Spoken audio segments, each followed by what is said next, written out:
My mother has a problem. The more you tell her not to touch something, the more determined she is to touch it. The more you tell her it could kill someone, the more she wants to try it. The more you beg her to stay out of it, the more she cries and says, "Mom is only doing what's best for you." In my last life, I spent my whole life shielding my family from the disaster she caused. I stopped her from making peanut soup for my brother, who was allergic to peanuts. I stopped her from signing contracts for my father. I stopped her from opening the sealed packet containing my official college transcript. By the end, I was the enemy of the whole family. The day I died, my brother ground his shoe into my fingers and said, "She's just rotten inside. What could Mom possibly have done wrong?" I opened my eyes again. My mother held scissors over my sealed transcript packet. I smiled. "Go ahead, Mom. Cut it. Cut deeper this time." I wasn't going to stop her. I wanted to see how my family would survive her good intentions, without me there to be the villain. I was standing in the doorway when my mother cut open the manila envelope. She held scissors in one hand. With the other, she pinched the seal. The seal read, "Official transcript. Do not open." Her face wore that familiar expression. A little wounded, a little smug. "Chloe. I'm only checking to make sure they didn't leave anything out." The point of the scissors had already pierced the envelope. In my last life, I rushed over at this moment.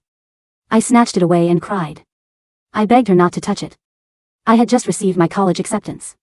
A guidance counselor warned me again and again. The sealed final transcript packet had to stay unopened. If the seal broke, the college treated it as unofficial. My enrollment could be put on hold. I would need the school to reissue it. I repeated that warning to my mother 100 times. She agreed faster than anyone. Then, while I was in the shower, she cut through the seal. I took the open packet to the admissions office. They treated it as unofficial. They told me to get new documents. I ran myself ragged calling the school registrar. They got sick of me. I barely got a replacement before the deadline.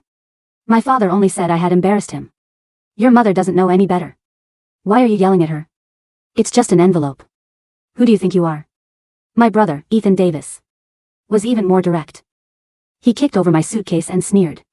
"All that studying made you stupid. Mom was trying to help, and you act like she tried to murder you."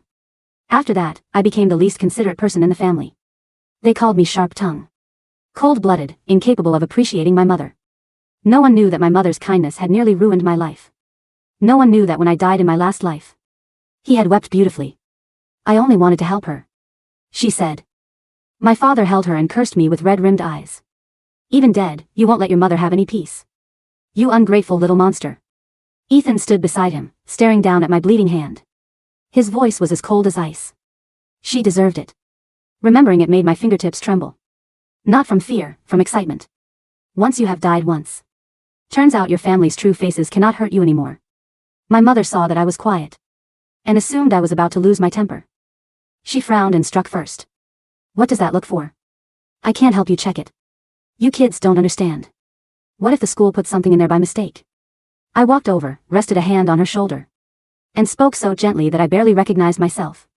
"You're right, Mom." She froze. I looked down at the slit she had already cut and smiled. "You have to check carefully. A little cut isn't enough to see inside. Cut deeper." My mother's eyes lit up at the approval, like she felt vindicated. She worked the scissors down the seam. The seal was completely shredded. The corner of several documents showed through the torn paper.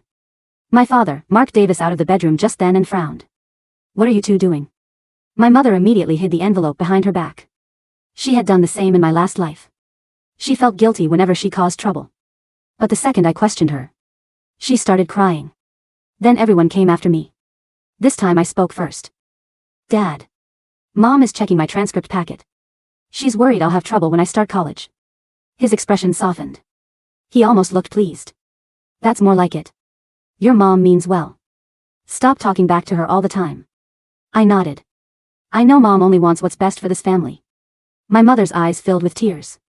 "Chloe, you finally understand." I looked at the envelope in her hand. Calm as still water. "Understand?" Of course I understood. The real final transcript went directly to the college yesterday. It was sent through the school's official electronic system. I had requested this. What my mother opened was Dad's signed new hire packet. It was for the job he was supposed to start next month. He had pulled strings just to get that position. The packet included a confidentiality agreement. The cover gave clear instructions. It said, "Do not open or alter without written confirmation." Confirmation was needed from the employee and human resources. Dad glanced at it as if he could not read. Then the color slowly drained from his face. This isn't Chloe's transcript packet. I blinked. Oh. It isn't? I thought Mom knew. Mom turned pale, too. I saw it on the table. I thought it was Chloe's. Dad grabbed the envelope and flipped through the packet. But cover was cut and several pages were nicked by the scissors. The signed offer letter board. Greasy smear. Mom had used it to steady her hand. The living room fell terrifyingly silent. The veins on Dad's forehead jumped. Linda Davis. Mom flinched. I didn't do it on purpose. How was I supposed to know it was your hiring packet? Dad's voice cracked. Didn't I say last night that no one was to touch the envelope on that table? Mom's tears came at once. Why are you yelling? I was trying to check Chloe's transcript packet. Is it a crime to mean well? The same words, the same tears. Only this time someone else had to bear them. I added softly, Dad. Mom was doing it for the family. You should try to understand her. Dad whipped around and glared at me as if he wanted to tear me apart. I wasn't afraid. I almost smiled. Don't rush, Dad. This was only the beginning. In the end, Dad did not hit Mom. He clutched the ruined hiring packet in his hand. He paced the living room over 20 times. He muttered to himself the whole while. Useless. Absolutely useless. Mom sat on the couch and dabbed at her tears. She cried with great care. She never wailed. She took small, shuddering breaths, her chest trembling. Tears hung at the corners of her eyes. They looked ready to spill any second. Like a woman who had suffered the greatest injustice in the world. In my last life, I was terrified whenever she cried like that. Because when she cried, Dad and Ethan softened. And every blade turned toward me. Sure enough, Ethan came home and frowned the moment he saw her. What happened now? Why is Mom crying? Before I could speak, Mom choked out. Nothing. I'm useless, stupid. Everything I do is wrong. Ethan's face darkened immediately. He threw his bag onto the couch and stared at me. Did you upset Mom again? Dad was still furious. It has nothing to do with Chloe. Your mother cut up my hiring packet. Ethan paused. I thought he might say something fair for once. Instead, he glanced at Mom. Then at Dad. Don't be so hard on her. She didn't do it on purpose. I almost laughed. See? As long as the knife had not cut him. He was merciful as a saint. I went to the water dispenser and filled a glass slowly. Ethan's right. Mom didn't mean to do it. Dad, don't make such a big deal out of it. Dad's face grew uglier. Ethan thought I was backing down and snorted. If you had been this sensible earlier, we could have avoided all this. Families don't hold grudges overnight. I blew on my hot water family. In my last life, I had truly believed they were my family. Ethan was allergic to peanuts. When we were kids, a neighbor told Mom about pecan and pork soup. The soup was supposed to help the brain. She insisted on making a pot for him. I tried to stop her. She would not listen. I secretly poured it out and Dad slapped me for it. When Ethan learned about it years later, he did not thank me. He said, who knows if you dumped it because you wanted Mom to blame me. Later, he faced a medical screening for a civilian sheriff's job. Mom heard that an over-the-counter product could be a problem. She worried it might cause trouble. Detox and energy drink would make him look healthier on paper. And insisted he take it.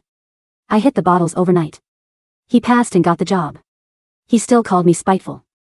And accused me of not wanting him to do well. Thinking about it now was ridiculous. I carried my glass to Mom and sat beside her. She was still sniffling. I took her hand. Mom, don't cry. Ethan is the most devoted son in the world. He'll never blame you. Ethan lifted his chin. Of course. I won't be heartless like some people. I smiled at him. Ethan. Isn't your pre-employment medical screening for the sheriff's office next week? Pride flashed across his face. What? Jealous? I shook my head. No. I only know that screening isn't the right time for extras. Avoid unregulated supplements and energy drinks.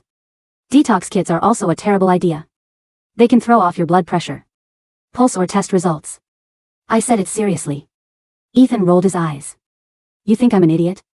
I know that. Mom suddenly cut in. I screaming. Then you need to build yourself up. You've looked pale lately. I'll get you something good tomorrow. I watched Ethan. He started to say no. But then swallowed the words. As if he was afraid of hurting Mom's feelings. Finally he said, Mom. Just don't do anything crazy. She bristled. What does that mean? Do you think I'd hurt you? Ethan rubbed his hair in irritation. Fine. Fine, fine. Do whatever you want. I lowered my eyes to hide my smile. Brother. You see it now?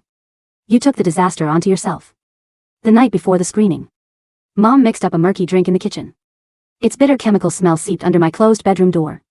She bustled around the kitchen, humming as she fussed over it. Dad's hiring packet was ruined. The company made him restart the onboarding process. They pushed his start date back by 2 weeks. He was furious, but he did not dare rage at Mom too harshly. In this family, Mom had always been the most fragile, innocent person. The one who needed protecting. I was always the difficult one. I sat at my desk and sorted everything for college. I gathered my bank card, driver's license, and acceptance letter. I also arranged my tuition statement and loan paperwork. I put it all in my backpack and locked it in a cabinet. I had paid dearly in my last life for trusting family. This time, I would not leave even an inch of my future in their hands. Mom called from outside. Ethan. Come drink this. He sounded impatient. What is that? It smells weird. Good stuff. Mom lowered her voice conspiratorially. Your aunt's neighbor's son drank this before his screening.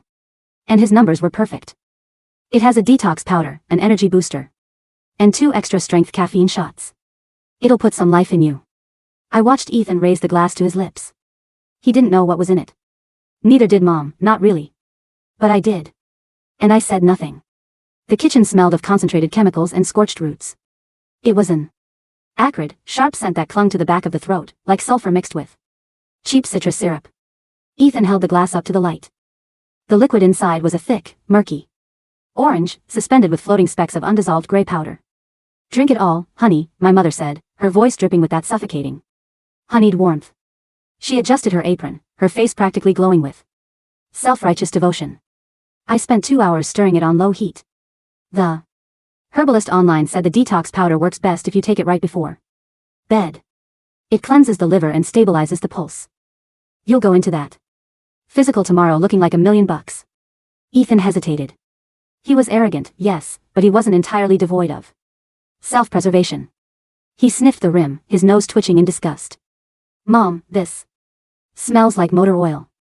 Are you sure this is safe? The sheriff's department does a full panel. If this turns up as a masking agent. Masking agent? Linda's lips began to tremble instantly. Her eyes glistened with a sudden, tragic moisture.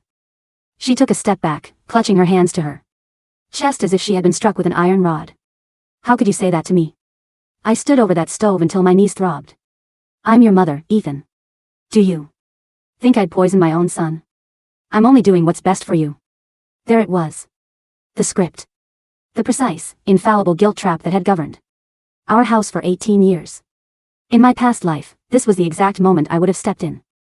I would have snatched the glass out of Ethan's hand, dumped it down the drain, and shouted at my mother for buying unverified chemical concoctions from shady internet peddlers. My mother would have sobbed into her hands, my father would have rushed out to bark at me for being a heartless monster, and Ethan would have sneered, convinced I had ruined his chance at an extra edge. This time, I leaned casually against the doorframe, taking a slow sip from my glass of plain, lukewarm water. Drink it, Ethan, I said, my voice smooth, gentle, and utterly devoid of friction. Mom worked so hard on it. Look at her hands, they're red from the steam. How can you doubt her intentions? She's only doing it because she loves you. Ethan looked at me, momentarily thrown off by my sudden support. In his mind, I was always the stubborn obstacle, the bitter sister who questioned everything. Seeing me validate our mother made his last defenses crumble. I didn't mean it like that, Mom, Ethan muttered, shifting uncomfortably under the weight of her trembling, tearful gaze. Fine. Thanks, Mom. He lifted the glass to his mouth, closed his eyes, and gulped it down. I watched the muscles in his throat work as he swallowed the thick, volatile mixture. Every drop down his gullet felt like a small, quiet victory for the girl who had died on the linoleum floor with her fingers crushed under his heel. See? Linda beamed, her tears drying as instantly as they had appeared. She took the empty glass, her face radiant with victory.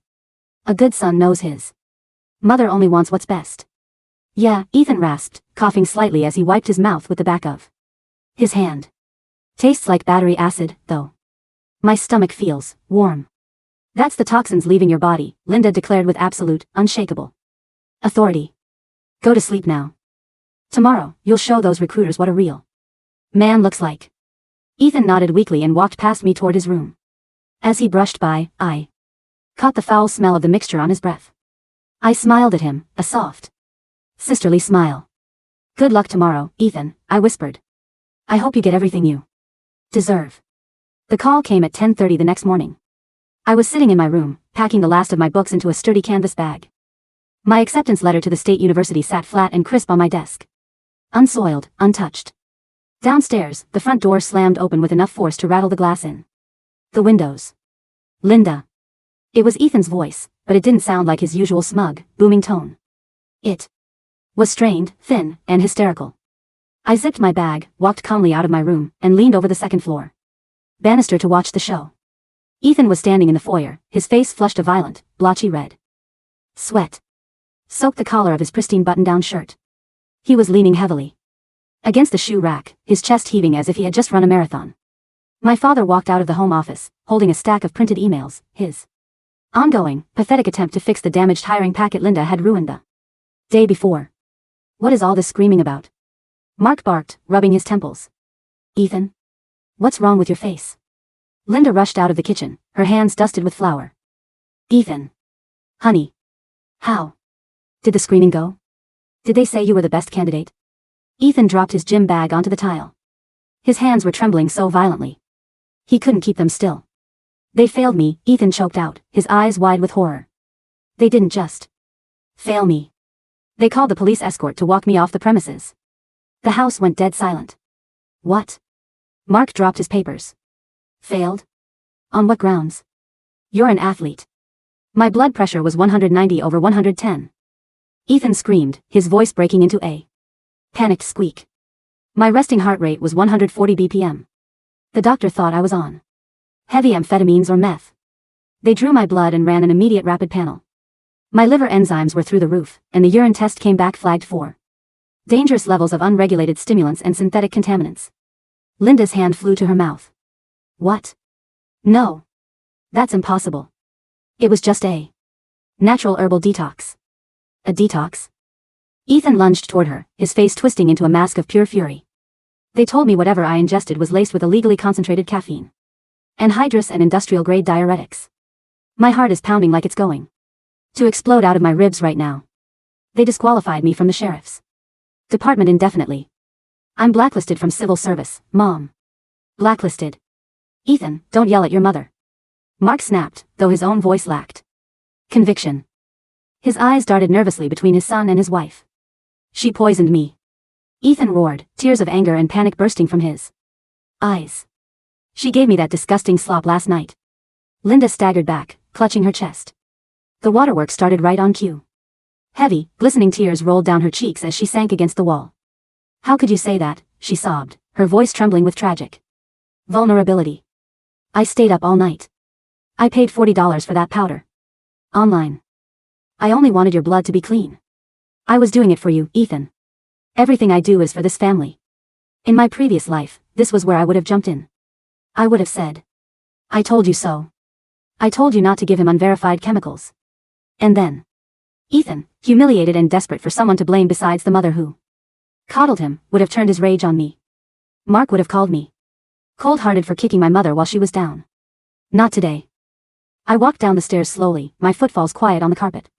I reached the bottom step, looked at Ethan's red, sweating face, and then looked at my weeping mother. Ethan, how could you speak to Mom like that? I said, my voice thick with disappointment. Ethan froze, turning his bloodshot eyes on me. What? Mom was only trying to help, I said smoothly, stepping between them and offering Linda a tissue. She didn't know the powder was bad. She bought it with her own money because she loves you so much. She spent hours over a hot stove. For you, Ethan. So what if your heart rate is a little high? You can always apply for another job next year. But breaking Mom's heart like this?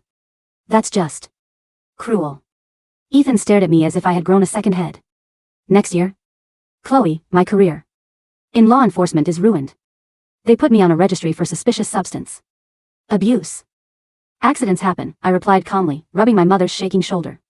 Mom didn't mean to ruin your life. She had good intentions. Right, Dad? Mark looked at me, then at his weeping wife, and then at his hysterical son. The logic he had used against me for 18 years was now being turned back onto his precious golden boy. He couldn't contradict me without admitting that Linda's good intentions were toxic, destructively stupid, and indefensible. Chloe's right, Mark stammered, looking miserable. Ethan, calm down.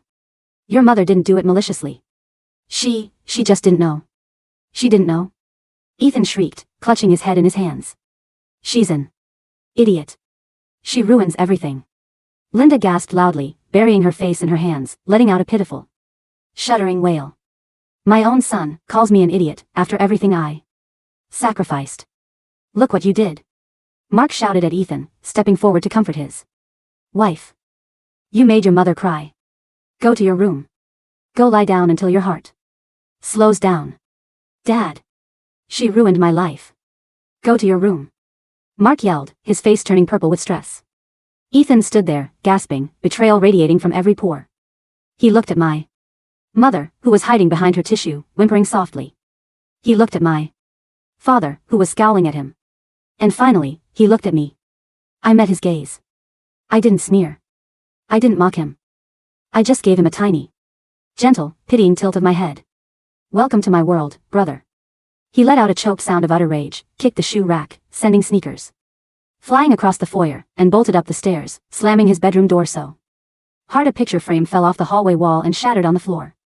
The silence in the house over the next 3 days was thick, tense, and suffocating. Ethan stayed locked in his room, complaining of severe chest tightness and stomach cramps. He refused to speak to Linda. Every time she knocked on his door with a tray of food, he shouted at her to leave him alone. Linda, unable to tolerate being ignored or treated as the villain, spent her days floating around the house like a tragic ghost. She wore her faded cardigan, kept her eyes perpetually moist, and sighed heavily whenever anyone walked past her. Nobody appreciates what I do, she murmured to the kitchen sink on Thursday morning as I walked in to make tea.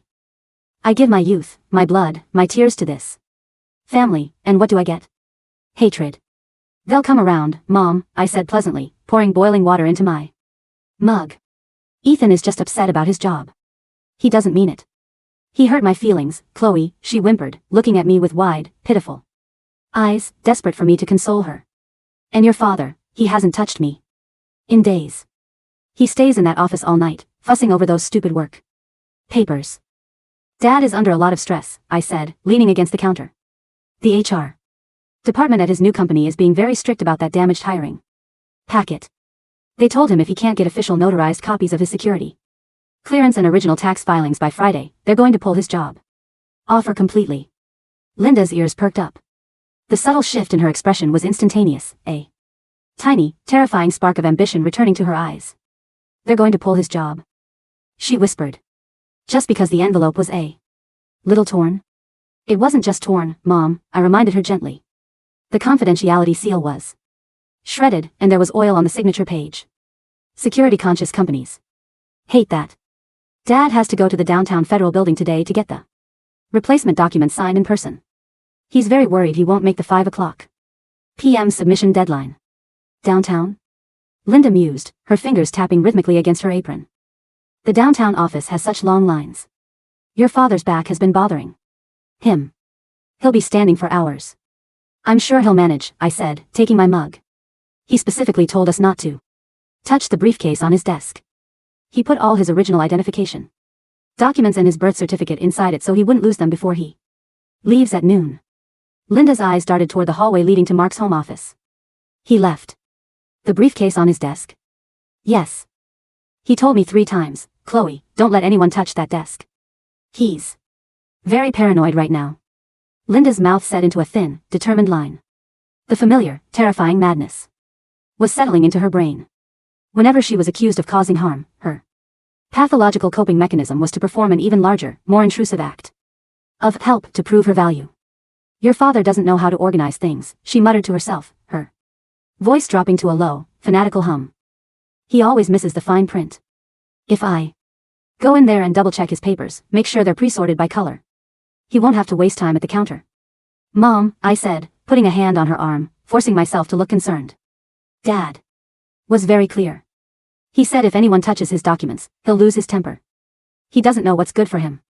Linda snapped softly, her eyes flashing. With that familiar, smug superiority. He's stressed. I'm his wife. It's my duty. To make his life easier. You don't understand how marriage works, Chloe. If you say so, Mom, I murmured, taking a slow sip of my tea. You always know. Best. I walked back up to my room, packed my remaining clothes into my luggage, and set my phone timer for 45 minutes.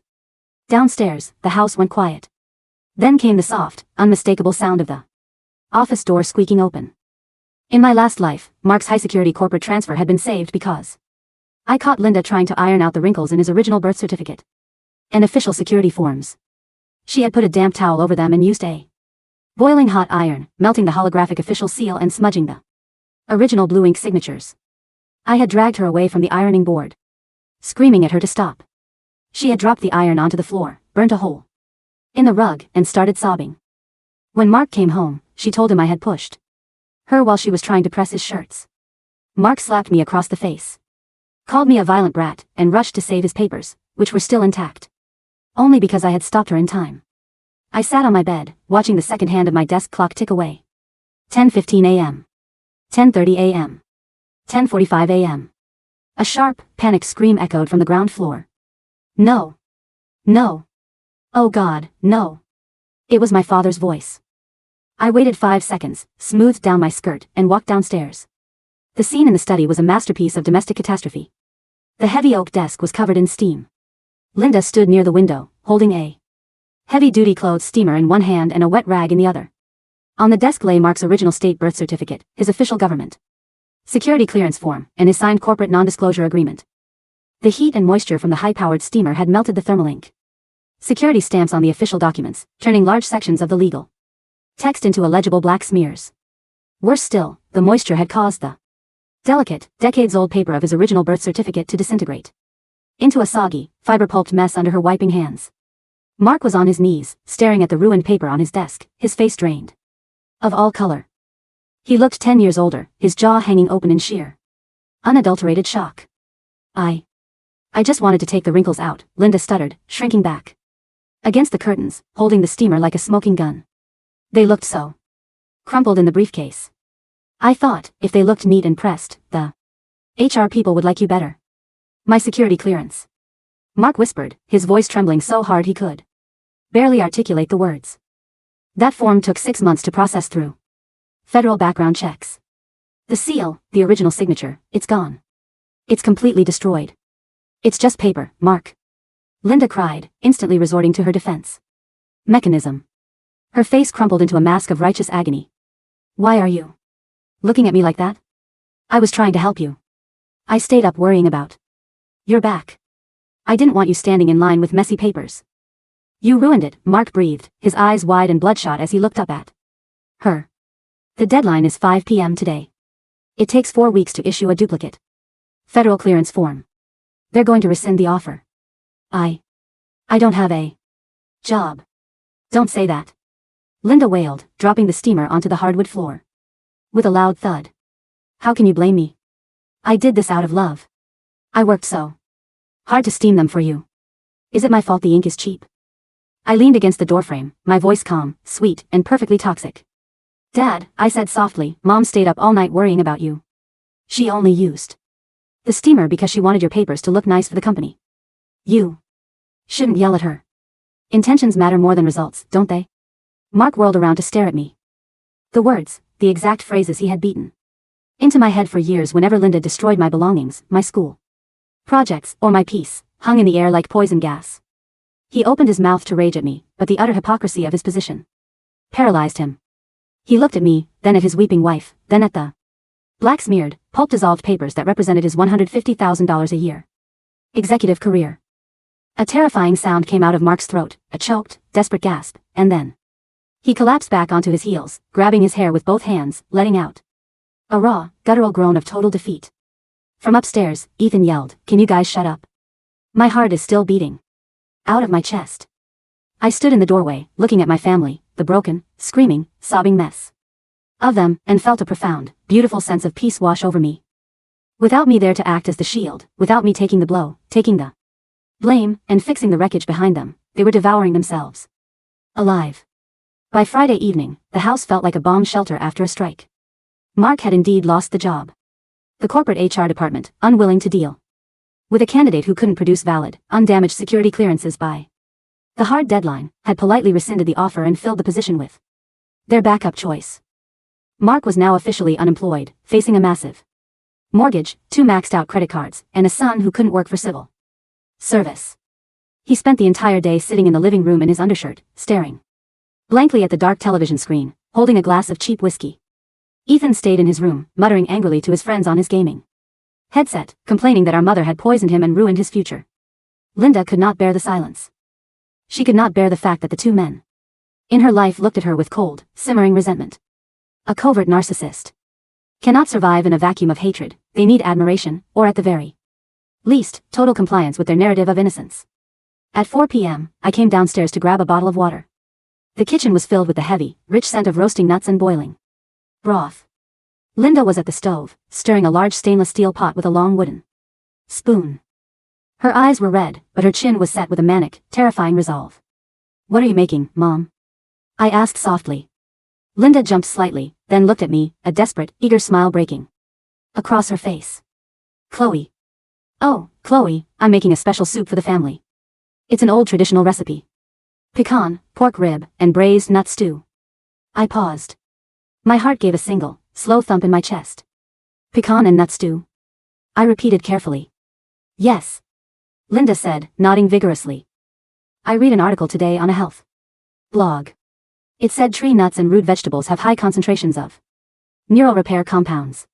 It helps with stress, clears toxins from the blood, and heals the heart." I bought fresh ingredients from the international market. I walked over to the counter. Sitting next to the cutting board was a large, half-empty bag of processed mixed nut flour. I looked closer at the label.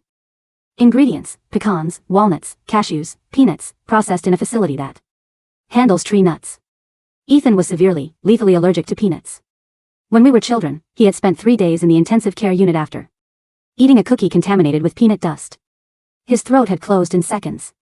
His airway swelling shut until the doctors had to perform an emergency intubation. From that day on, our house had been a strict zero peanut zone. In my last life, when Linda tried to make this exact same brain-boosting nut soup because an internet post said it would help Ethan study for his exams, I had caught her pouring the mixed nut powder into the pot. I had grabbed the pot, thrown it into the sink, and screamed at her that she was going to murder her son.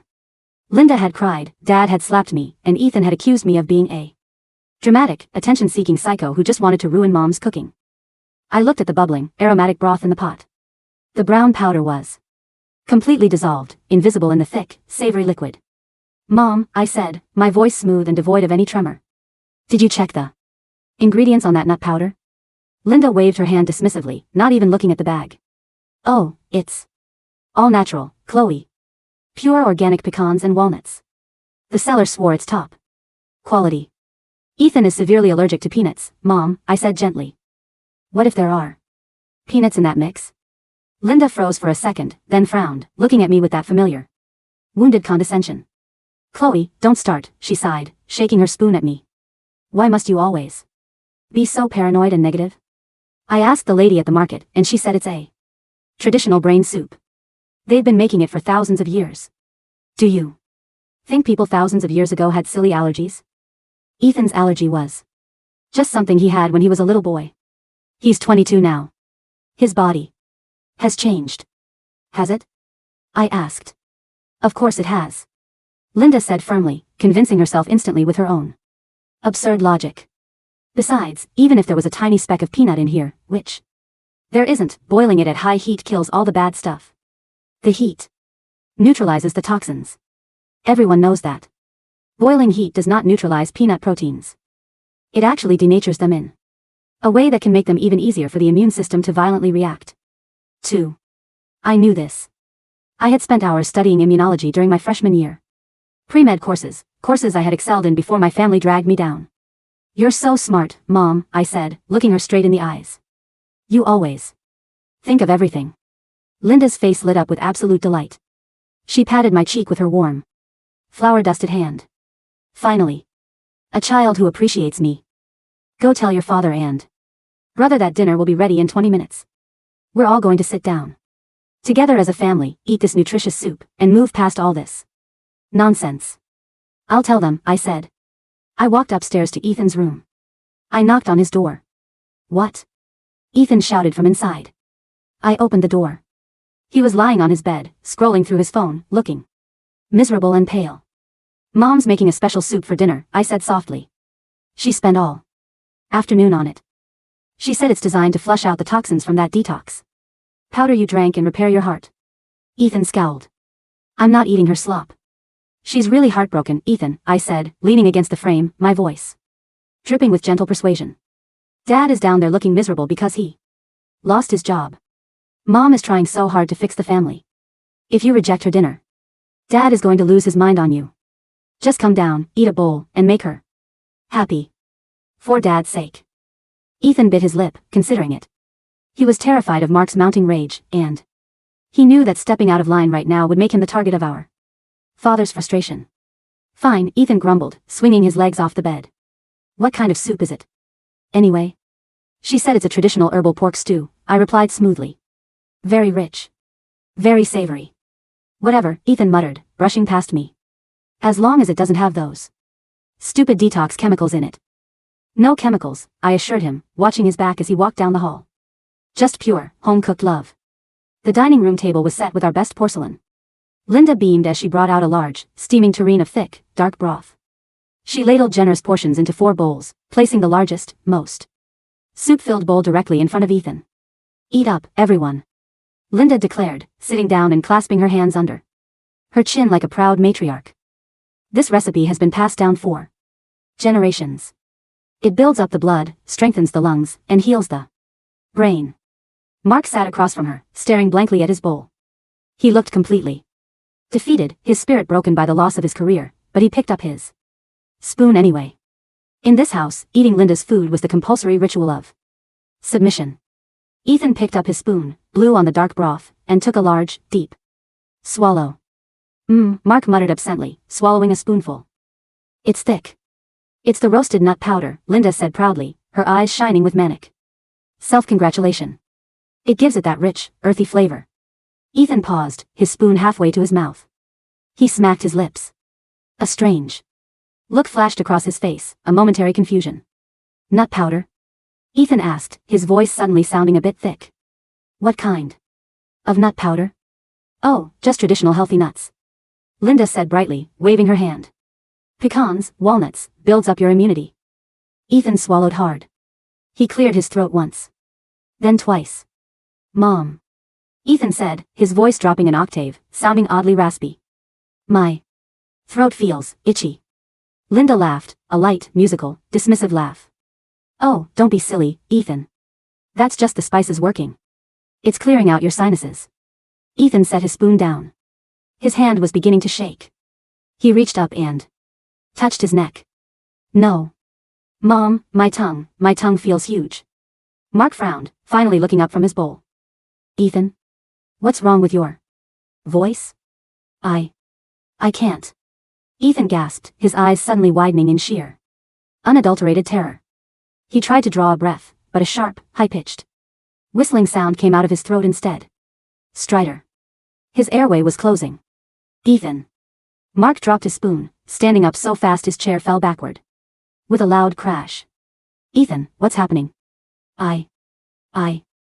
Ethan clawed at his collar, his face turning from a pale white to a deep, mottled purple in seconds. Sweat burst out across his forehead. He tried to stand, but his knees gave out, and he collapsed onto the dining room carpet, gasping like a fish out of water. Linda's smile vanished, replaced by a sudden, violent panic. Ethan. What are you doing? Why are you acting like this?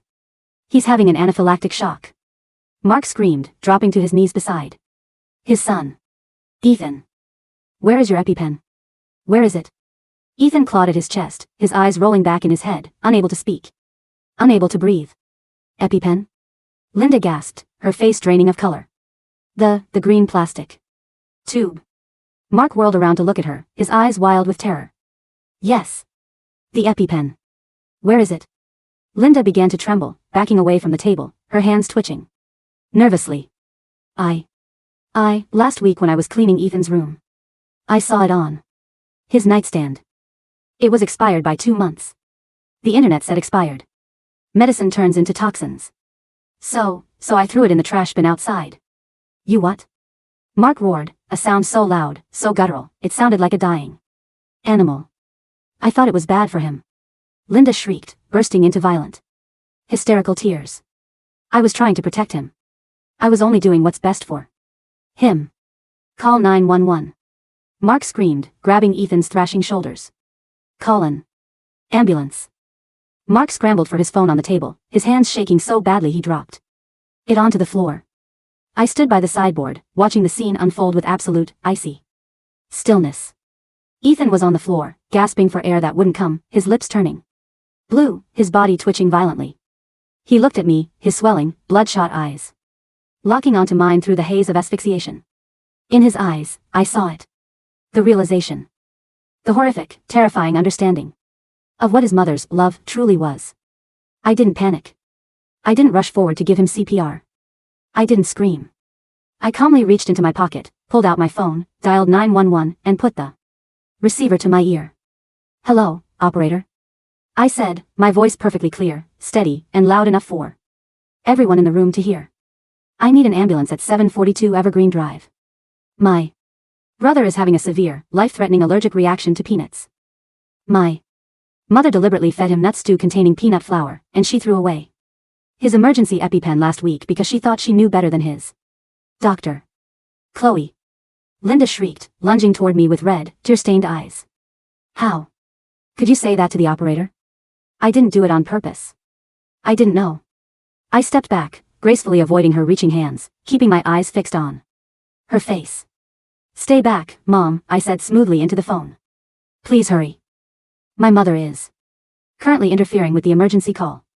The siren of the ambulance pierced the night air, its red and blue lights flashing rhythmically against the front windows of our house. Paramedics burst through the front door, carrying medical kits and a gurney. Within seconds, they were on the floor over Ethan, jamming an emergency dose of epinephrine into his thigh, shoving an oxygen mask over his swollen, purple face, and lifting him onto the stretcher. He's in severe shock. One of the paramedics yelled to his partner as they wheeled him out. Airway is almost entirely occluded. We need to move now. Mark ran out after them, his face white, tears streaming down his cheeks, shouting Ethan's name. Linda tried to follow, but her foot caught on the edge of the dining room rug, and she crumpled onto the floor in a heap of dramatic, sobbing misery. My baby. She wept, hammering her fists weakly against the hardwood floor. My poor baby. Why does God test me like this? I only wanted to feed him. I only wanted to heal his heart. I stood near the doorway, holding my coat and my small handbag. I walked over to where she lay, squatted down, and looked down at her. Linda looked up, her face red, blotchy, and smeared with mascara, expecting me to scoop her up, pull her to her feet, and tell her that everything was going to be okay. Chloe. She sobbed, reaching out a trembling hand toward me. Tell me I'm not a bad mother. Tell me. You know I love him, don't you? You know I only did it out of love. I didn't take her hand. I just looked at her, my eyes as cold and flat as polished granite. Mom, I said, my voice barely above a whisper, Ethan almost died just now. Linda flinched as if I had slapped her. It was an accident. The label didn't say. The label said peanuts in bold letters, Mom, I interrupted calmly. And you threw away his EpiPen. If he dies tonight, or if he suffers brain damage from hypoxia, it won't be an accident. It will be manslaughter. No. Linda shrieked, covering her ears like a child. Don't say that word. Don't you dare say that to me. I am your mother. I am a good woman. A good woman who ruined Dad's job, I continued, listing the facts in a flat, monotone voice. A good woman who blacklisted Ethan from civil service. A good woman who just put her golden child in the ICU. Stop it. Stop it. She wailed, thrashing on the floor. I'm going to the hospital, I said, standing up and smoothing down my coat. You should stay here, Mom. Because if Ethan wakes up, I don't think he's going to want to see your face. I turned and walked out the front door, leaving her screaming and sobbing alone. In the empty, dark house. The emergency room waiting area at St. Jude's Hospital was lit by humming fluorescent tubes. The air smelled of antiseptic and old coffee. Mark was sitting on a plastic chair near the ICU doors, his head in his hands, trembling uncontrollably. When he heard my footsteps, he looked up. His eyes were bloodshot, surrounded by dark, hollow circles. How is he? I asked, sitting down 2 chairs away from him. They managed to tube him, Mark rasped, his voice shot to pieces. They gave him steroids and high-dose antihistamines. His throat stopped swelling. But the doctor said his oxygen levels were dangerously low for almost 10 minutes. They don't know if there's lasting damage to his lungs or his vocal cords.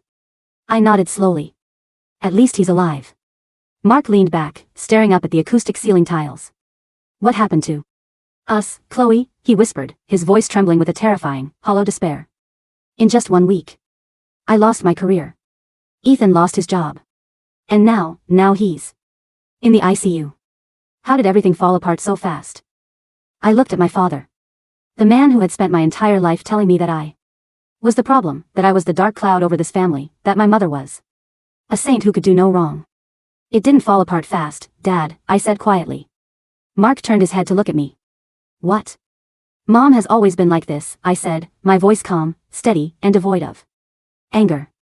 She has always destroyed everything she touched. She destroyed your tax records 5 years ago. She destroyed my high school science project. She almost gave Ethan peanuts when he was 10. She ruined my college documents. Chloe. Mark began, his instinct to defend Linda flickering weakly in his chest. She didn't mean. I know she didn't mean to, I cut him off smoothly. That's her magic trick. Isn't it? As long as she means well, she gets to set the house on fire, and you and Ethan forced me to apologize for smelling the smoke. Mark froze.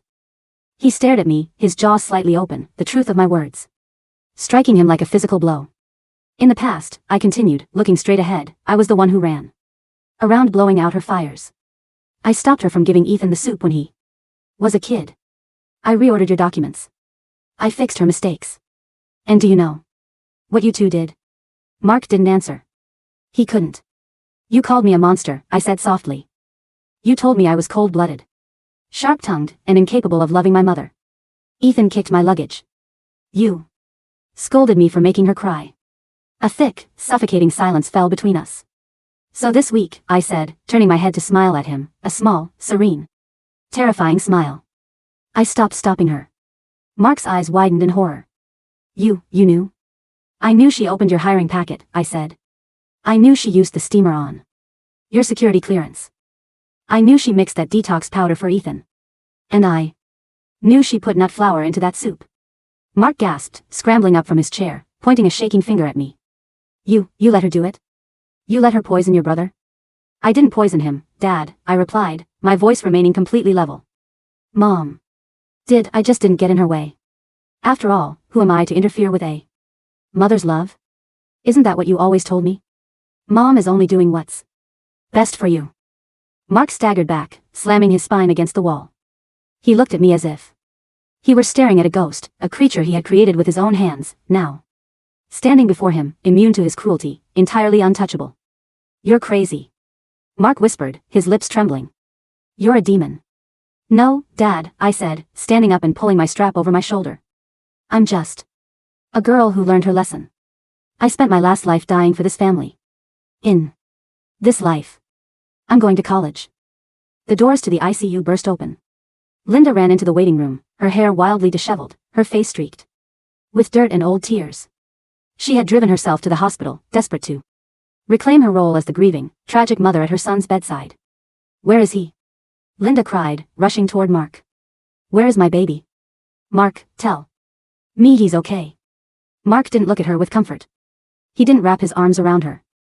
He stood up slowly, his face twisting into a mask of pure, unadulterated hatred, a hatred that had been building up under 18 years of denial, now unleashed all at once. Get away from me, Mark growled, his voice dangerously low. Linda blinked, stunned.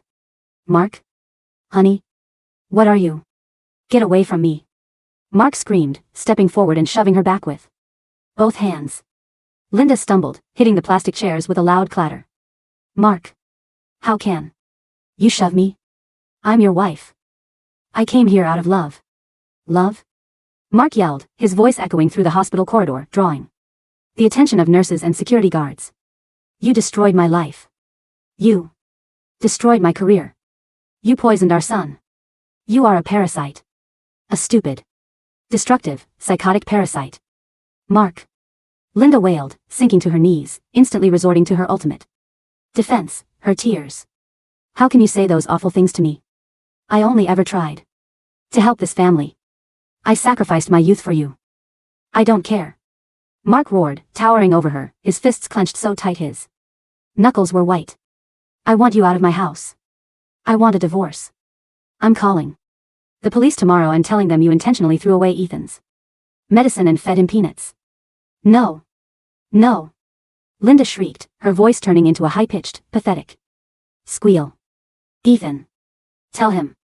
Tell him I love you. The doors to the ICU opened again.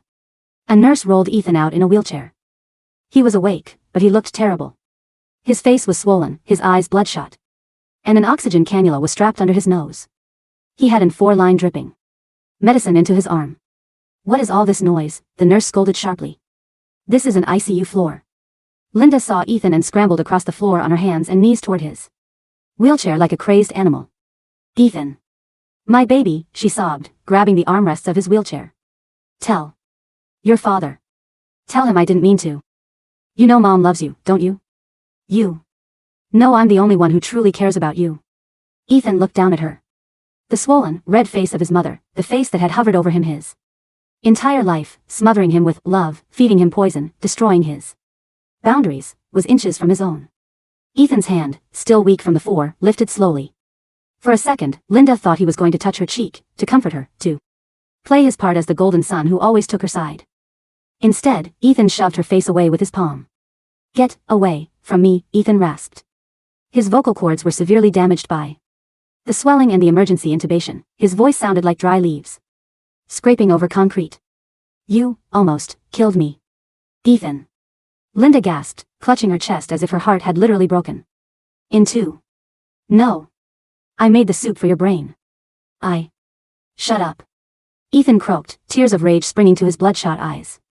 Shut up, you crazy bitch. The words hit Linda like a physical blow. The illusion, the 18-year-old fairy tale where she was the saintly, self-sacrificing mother adored by her husband and son, shattered into 1,000 unrecoverable pieces. She looked at Mark, who was glaring at her with lethal hatred. She looked at Ethan, who was turning his head away from her in absolute disgust. And finally, she looked at me. I was standing near the exit doors, holding my suitcase. My face was perfectly calm, my eyes clear, my lips resting in a faint, serene smile. Linda's eyes widened as the realization finally hit her pathetic, twisted brain. Without me there to absorb the damage, without me to take the blame, without me to be the rotten, evil daughter that brought them together in shared hatred. They had turned that hatred on each other. You. Linda whispered, pointing a shaking, withered finger at me. You did this. You set me up. I didn't do anything, Mom, I said softly, my voice carrying clearly across the quiet hallway. I just let you be yourself. 2 weeks later. The morning sun shone brightly through the floor-to-ceiling windows of the university registrar's office. I sat across from the senior admissions officer, a kind-looking woman with graying hair and half-moon spectacles. Everything looks completely in order, Chloe, she said, stamping my official student file with a crisp, satisfying thud. Your high school registrar submitted your official transcript directly through our secure electronic portal. Your scholarship is confirmed, your dorm assignment is finalized, and your tuition is fully covered. Thank you, I said, offering her a genuine, warm smile. It's rare to see a student handle all their paperwork so independently, she added, handing me my official student ID card. Usually, parents are hovering around, trying to manage everything. My family trusts me to handle my own business, I said smoothly, taking the card. The plastic felt cold and smooth in my hand. Chloe Davis. Major, molecular biology. I walked out of the administration building and stepped into the warm August sunlight. The campus was alive with thousands of students, laughing, carrying boxes, meeting roomies, starting their futures. It was a world entirely separate from the damp, toxic, tragic house on Evergreen Drive. My phone buzzed in my pocket. It was a text from a local news alert app one had set up for my old hometown. Headline: Domestic dispute leads to eviction and divorce filing in Evergreen neighborhood. I tapped the link. The story didn't name names, but I knew the details. Mark had filed for emergency divorce and an order of protection against Linda, alleging reckless endangerment and psychological abuse. To pay for Ethan's mounting medical bills. And his own legal fees. Mark had put the family house up for forced foreclosure. Ethan's vocal cords were permanently scarred. He could no longer pass the physical or vocal requirements for law enforcement or security work, and he was currently living in a rented basement apartment, working night shifts at a warehouse, refusing to speak to either of his parents. Linda was living in a dilapidated, one-bedroom apartment on the outskirts of town, sending dozens of unread, desperate text messages to Mark and Ethan every day, begging them to let her come home and make them dinner. She had tried texting me once, sending a long, incoherent paragraph. "Chloe, my sweet girl, your mother is dying of a broken heart. Please come home and tell your father I'm a good person. I'm making soup for you." I hadn't replied. I had simply blocked her number, deleted the message, and cleared my cache. I stood on the grassy quad of the university, taking a deep, clean breath of fresh air. In my last life, I died on a cold floor, surrounded by people who used my body as a shield and crushed my fingers when I failed to save them from themselves. I had thought that if I tried harder, loved more, and sacrificed everything, I could change them. I was wrong. Some people don't want to be saved. They only want to burn, and they will drag anyone nearby into the flames to keep themselves warm. The best revenge wasn't hitting back. It was stepping aside, stepping out of the fire, and letting them burn in the hell of their own making. I slipped my student ID into my pocket, picked up my bag, and walked forward into the sunshine, without ever looking back.